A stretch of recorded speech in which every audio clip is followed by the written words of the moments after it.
Let it A, let it B, let it C, let it D, let it F, G, H, I, K, double wubble, wubble, U, G.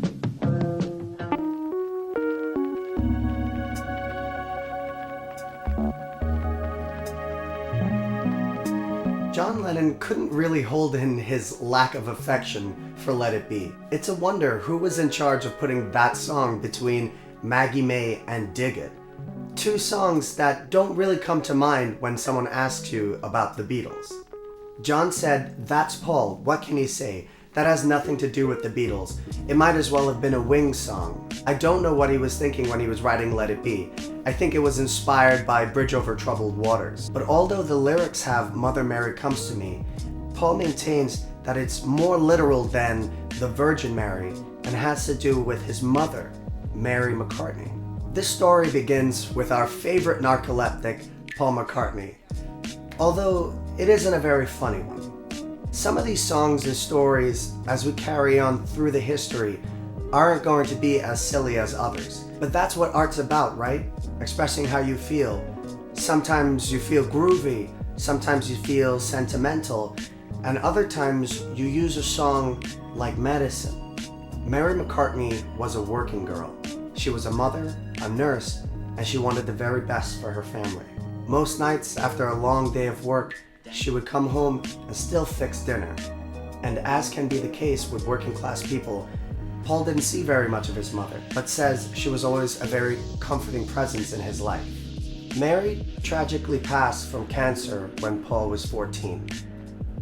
And as the years went by, Paul had difficulty remembering what her face looked like. He couldn't bring her face to his mind, so he used photographs and other reminders. Over a decade later, Paul was in a bind. The recording of the White Album and the tensions between the Beatles were growing as they began their steady drift apart that would ultimately lead to their disbanding. Paul wasn't handling it well. He says he was staying up late, drinking, doing drugs, going clubbing, as a lot of people did in that time, and was really living and playing hard.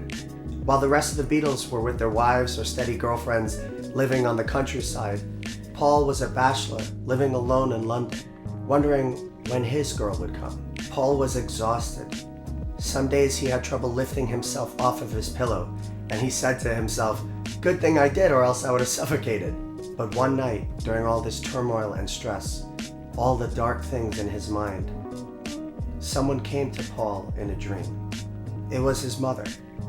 Paul said a peaceful feeling washed over him. There she was. He saw her face as clearly as ever.